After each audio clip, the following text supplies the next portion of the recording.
अस्सलाम वालेकुम। मैं अकबर शेख, रिप्रेजेंटेटिव ऑफ भारतीय मुस्लिम युवा आंदोलन। ये आंदोलन हमने क्यों बनाया है, किस मकसद से हमने इस आंदोलन को बनाया है, हमारा मकसद क्या है, हमारा विज़न क्या है, ये बताने के लिए मैं ये वीडियो बना रहा हूँ। ये वीडियो बना के हम अपने भारतीय मुस्लिम तथा हमारे सहयोगी जो कम्युनिटीज़ हैं उनको बताना चाहते हैं कि ये हमारा आंदोलन क्या है और हमारे उसूल क्या है। तो सबसे पहले हमने भारतीय मुस्लिम युवा आंदोलन, ये आंदोलन हमने नाम रखा है। ये आंदोलन भारतीय संविधान के मौलिक अधिकार, जिसमें सेकुलरिज्म है, इक्वालिटी, जस्टिस, पीस, ये सारे नैतिक मूल्यों को हम अपने आंदोलन का आत्मा मानते हैं। ये मानकर हम चलते हैं कि इस अधिकार से, इस संविधान के दिए हुए सभी के अधिकार को लेकर हम संजीदा है और सबके अधिकार सभी को मिलने चाहिए। ये हमारे पुरजोर समर्थन वाली मांग है। जैसे ही हम ये एक गैर मजहबी, गैर राजनीतिक संगठन चलाते हैं। ये संगठन सामाजिक इक्वालिटी पर काम करता है, हम रहमदिली पर काम करते हैं। हमारा मकसद है कि हम ये संगठन सभी से हटकर, यानी राजनीतिक और मजहबी लीडरशिप से हटकर ये संगठन क्यों बनाया है, ये मैं आगे जाकर आपको मैं बता ही दूंगा। जैसे कि हमारे आंदोलन का ये है कि उसूल ये है कि जो खुद को मुसलमान मानता है वो मुसलमान है। हमारे पास ऐसा कोई कैटेगरीज या दायरा नहीं है कि किसी को हम मुसलमान है कि नहीं ये किसी से साबित नहीं करवाएंगे। हम किसी को कलमा भी नहीं पढ़वाएंगे। देश भर में सैकड़ों ऐसी तंजीमें पड़ी हुई हैं, वहाँ जाकर सारे मजहबी जो एजुकेशन है वो ले सकते हैं। यह सिर्फ सोशल रिफॉर्म पर काम करने वाली मूवमेंट है। इस मूवमेंट में हमने देखा है कि ये मूवमेंट क्यों बनाई जा रही है। इसका मकसद ये है कि 1947 का बंटवारा बहुत बुरी तरह से मुसलमानों से गुजरा है। एक तरफ पाकिस्तान बना था, पाकिस्तान ने अपने धर्म को आगे, मज़हब को आगे करके अपनी नींव डाली। उसी तरह भारतीय जो लीडर थे उन्होंने भारतीय जो नींव है, संविधान की नींव, वो सेकुलर डाली। आज के दौर में अगर कंपैरिजन करेंगे तो भारतीय संविधान दुनिया में गिना जाता है और इसकी खासियत यह है कि ये संविधान सबसे मजबूत है। वैसे पाकिस्तान को हम देखने जाएंगे तो उनकी एक क्वालिटी और इक्वालिटी जो भी परचेस है वो बाकी लोगों की तरफ देखने का नज़रिया है, ये भी देख सकते हैं। इसलिए हम ये मानते हैं कि भारतीय संविधान ही कुरान के मूल तत्वों को कभी टकराव नहीं हो रहा। उसमें जो तत्व है वही तत्व संविधान में मिल रहे हैं। हम इसलिए पुरजोर समर्थन करते हैं। जैसे कि संविधान ने हमें जीने के सभी अधिकार दिए हैं, सभी मसलों को उसी में लिखा हुआ है। मगर आरएसएस और उसके गुट भारत में मुसलमानों को नापसंद तरीके से देख रहे हैं। उनके हिंदू राष्ट्र की संकल्पना में मुसलमान बहुत बड़ा रोड़ा बनते जा रहे हैं। इसलिए ये सारी साजिशें चला रहे हैं पिछले 2014 से। जब से मोदी गवर्नमेंट सत्ता में आई है तब से इनके उछाल में इतना बुरा उभार आया है कि इससे पिछले कई दशकों से जो उनकी साजिशें चल रही थी वो सक्सेस करते हुए नज़र आ रहे हैं।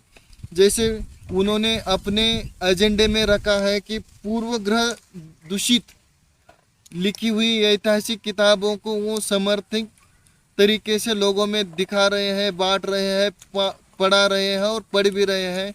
उसी को सही इतिहास मानकर लोग एक्सेप्ट कर रहे हैं और मुस्लिम शासक तथा मुस्लिम कम्युनिटी के बारे में उनकी खुद की राय बना रहे हैं, जो सिर्फ और सिर्फ हेट की बुनियाद पर है। वो सबसे पहला कर रहे हैं। उसके बाद हम चाहते हैं कि अफवाह फैला रहे हैं लोगों में अलग अलग तरह की, ना उसी में कुछ सच्चाई होती है, तथ्य होते हैं, फिर भी ये अफवाहें फैलाकर लोगों को गुमराह कर रहे हैं। इसके ज़रिए मॉब लिंचिंग हो रही है, दंगे करवाए जा रहे हैं। इसके साथ साथ हथियारों का प्रशिक्षण दिया जा रहा है, जो एक डेमोक्रेटिक देश में एक सिक्योरिटी करने के लिए एक बहुत बड़ी संस्था बनी हुई है गवर्नमेंट की, जो भारतीय लोगों का बाहरी या अंदरूनी तरीके से संरक्षण करते हैं। एक डेमोक्रेटिक देश में हथियारों का प्रशिक्षण, इसका क्राइटेरिया अभी तक किसी को उन्होंने बताया नहीं, मगर वो अपने धड़ल्ले से खुलेआम हथियारों का प्रशिक्षण दे रहे हैं। इसके साथ साथ निगरानी और नैतिक पुलिसिंग हो रही है। इसके साथ साथ पुलिस और अन्य सुरक्षा एजेंसियों का सांप्रदायिकरण होता जा रहा है। वरिष्ठ अधिकारी और राजनेताओं द्वारा सांप्रदायिक विचारों का पुरजोर तरीके से समर्थन किया जा रहा है। दंगे, मॉब लिंचिंग जैसे जघन्य अपराध में अपराधी को समर्थन मिलता जा रहा है।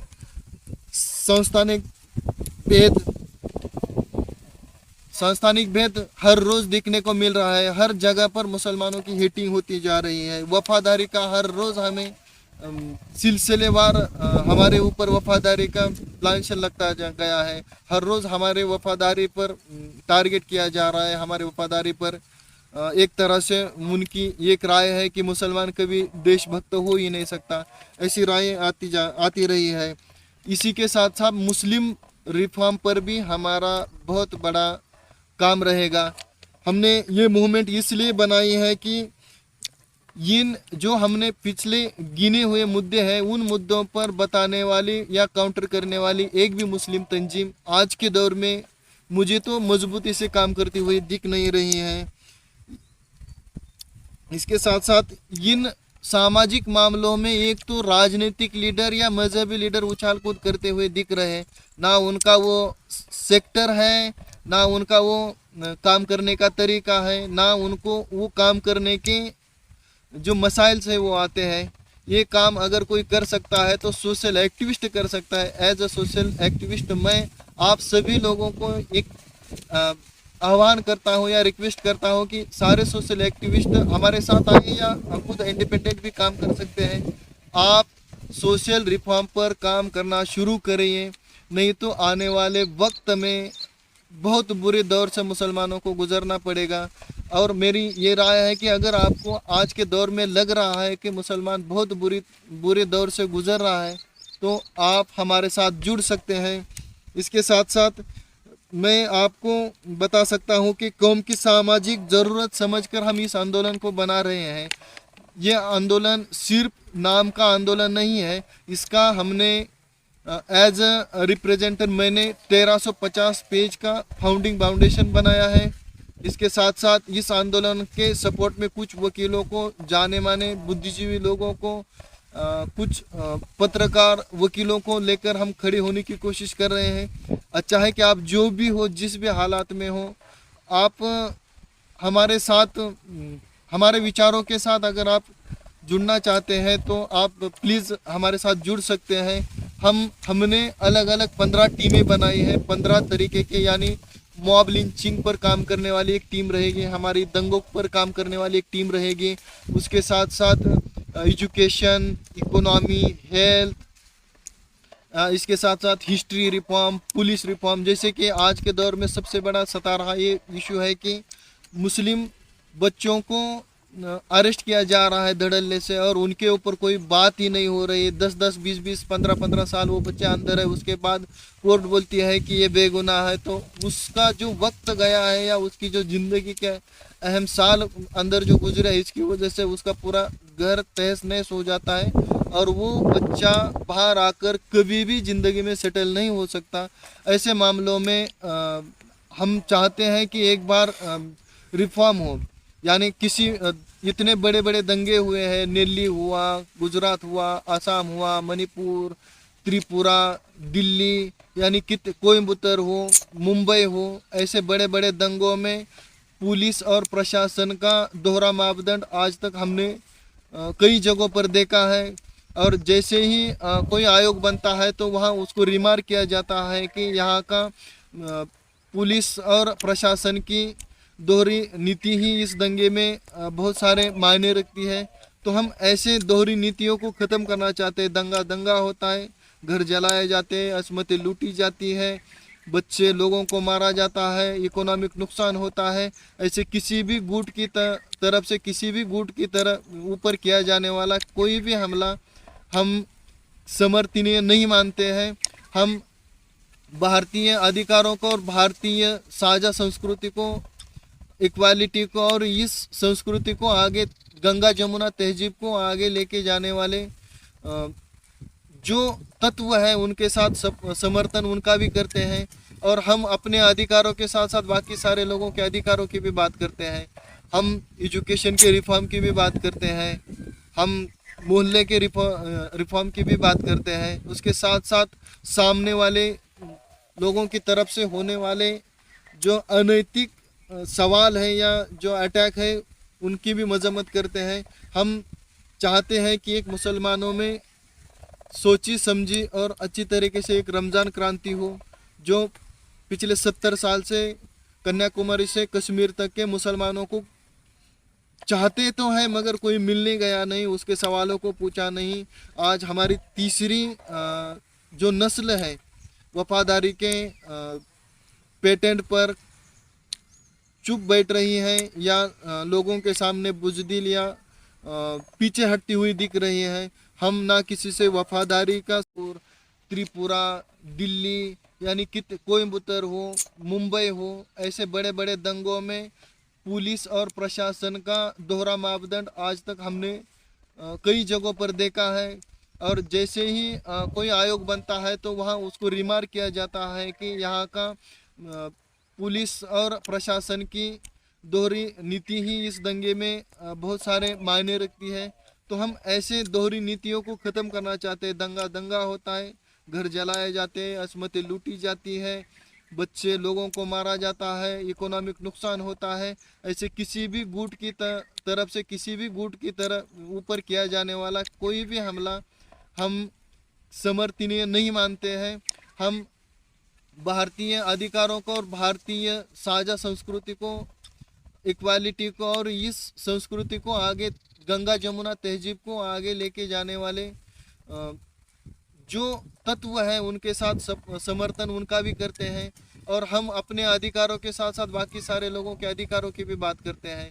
हम एजुकेशन के रिफॉर्म की भी बात करते हैं, हम मोहल्ले के रिफॉर्म की भी बात करते हैं। उसके साथ साथ सामने वाले लोगों की तरफ से होने वाले जो अनैतिक सवाल है या जो अटैक है उनकी भी मजम्मत करते हैं। हम चाहते हैं कि एक मुसलमानों में सोची समझी और अच्छी तरीके से एक रमज़ान क्रांति हो, जो पिछले 70 साल से कन्याकुमारी से कश्मीर तक के मुसलमानों को चाहते तो हैं मगर कोई मिलने गया नहीं, उसके सवालों को पूछा नहीं। आज हमारी तीसरी जो नस्ल है वफादारी के पेटेंट पर चुप बैठ रही है या लोगों के सामने बुज़दिल या पीछे हटती हुई दिख रही है। हम ना किसी से वफादारी का सर्टिफिकेट लेंगे ना देंगे। एक आज़ाद देश में वफादारी किसको दिखाना चाहते हैं वो लोग उनको ही पूछ लीजिए। उनके वफादारी पर यानी कि सभी का तो सोच पर यानी उनकी सोच पर तो सभी को शंका है, मगर हमारी सोच के ऊपर किसी को भी शंका लेने की ज़रूरत नहीं। हम बेबाक तरीके से सामने जाएंगे, अपने अधिकारों की लड़ाई डट के रखेंगे। हम किसी भी हिंसा का समर्थन नहीं करते। हमारे अधिकारों में, हमारे हकबुल वतनी में अगर कोई थोड़ा भी फ़र्क है तो वो खुद अपने दिमाग का इलाज करें। हमारे अधिकारों की भाषा हमें करनी चाहिए। हमारे ऊपर हो रहे अत्याचारों के बारे में हमें बेबाक तरीके से बोलना चाहिए। आज तक हमारे दीनी लीडर हमारे सामने आए, उन्होंने सिर्फ और सिर्फ मुसलमानों को गुमराह करके मुसलमानों के शोषण किया है। वैसे ही राजनीतिक लीडर हमारे भाई बन के आए, इन्होंने हमें सिर्फ झांसे में रखकर अपनी राजनीतिक रोटियां सेकी है। अब सिर्फ काम करने की ज़रूरत है। अगर आज नहीं काम कर पाए तो कल मुसलमानों के अधिकारों को भूल जाएंगे लोग, वो उनकी संस्कृति का हिस्सा बनेंगे। मुसलमानों को गाली देना, उसकी नैतिक पुलिसिंग पर काम करना या उनके खिलाफ जो अफवाहें फैल रही उसी को लोग सच मानेंगे। और ये मुसलमानों को कभी ना कभी खुलकर काम करना पड़ेगा। सुली डील्स, बुल्ली बाय नाम के ऐप आते हैं, वो ऐप एक कट्टरवादी सोच बनाती है और वो ऐप नीलामी करते हैं। कहीं पर भी मुस्लिम औरत और या लड़कियों का फ़ोटो निकलवा कर उनको वो फ़ोटो उस ऐप पर डालकर उनकी नीलामी की जाती है। कहीं दंगा होता है तो बेगुनाहों को भी खींचा जाता है। हम किसी भी हिंसक या किसी भी तरह के गुनाह का कोई समर्थन नहीं करते। गुनाहगार गुनाहगार होता है, ना वो किसी जाति का होता है, ना किसी मजहब पंथ का होता है, वो सिर्फ गुनाहगार होता है। ना हम मुस्लिम या अदर गुनाहगार या जो अदर जो है उनमें कोई भी हम भेदभाव नहीं करेंगे। हम सबके साथ मिलकर जो गुनाहगार हैं उनके सज़ा के लिए हम बिल्कुल समर्थनीय है। मगर बेगुनाहों का क्या, जिन्होंने बिल्कुल गुनाह नहीं किया उनके समर्थन में हमें उतरना चाहिए। हमें अच्छे इकोनॉमिस्ट की भी ज़रूरत है। ये एक मूवमेंट खड़ा होता है तो सिर्फ ये एक विचार को लेके खड़ा होगा तो बिल्कुल भी टिक नहीं पाएगा। हम चाहते हैं कि इस देश के सर्वे में मुसलमानों का भी हिस्सा हो। मुसलमानों के जो अंदरूनी प्रॉब्लम्स है उसके बारे में, या सामाजिक अधोगति है जो पिछले पायदान पे जो मुसलमान गिरा है, उसको आपने सज्जर कमेटी, कुंडू कमेटी में भी देखा होगा, रहमान कमीशन में भी देखा होगा। बार बार सिर्फ कमेटियाँ बनी गई है, काम कुछ भी नहीं हुआ है। आज हम काम करने के मूड में हैं।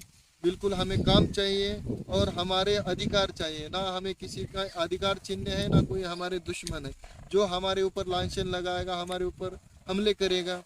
हम बिल्कुल उसके खिलाफ हैं और हमारे संवैधानिक अधिकारों की रक्षा करना हमारा फर्ज है।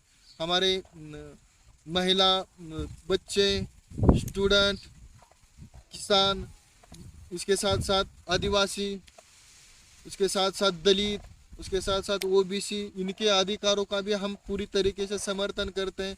अधिकार सबके सबको मिलने चाहिए। इस मामले पर हमारी एक राय है, हम साझा संस्कृति में विश्वास रखते हैं तो हम किसी भी तरह के किसी भी त्यौहार के हम खिलाफ नहीं हैं। हम चाहते हैं कि सारे त्यौहार हिंदुस्तान में मनाए जाएं। किसी भी मामले में हम पीछे नहीं हैं। हमारे हिस्ट्री को देखा जाए, हमारे स्वतंत्र आंदोलन को देखा जाए तो भी हमने जितनी कुर्बानियाँ दी हैं वो आज हमें दिखानी पड़ेगी। हमने क्या काम किया है हमें दिखाना पड़ेगा। हमें भारतीय मुसलमानों को रोल मॉडल बनाना पड़ेगा और हमारे रोल मॉडल हमारे सामने हैं। डॉक्टर APJ अब्दुल कलाम अभी हम में से चले गए हैं, फिर भी दूसरे और बहुत सारे रोल मॉडल हैं। मुस्लिम है, नॉन मुस्लिम भी है। डॉक्टर बाबा साहब अम्बेडकर जी है, महात्मा फुले जी है, उसके साथ साथ महात्मा गांधी जी है, उसके साथ साथ और सारे जितने नाम ले सकूं उतने हैं। सारे हिंदुस्तान में जिन लोगों ने इंसानियत पर काम किया है वो सारे लोग हमारे एक तरह के आइडॉल हैं। हम इनके नक्शे कदम पर चलना चाहते हैं। हम अपने अधिकारों की भी बात करते हैं। कट करो।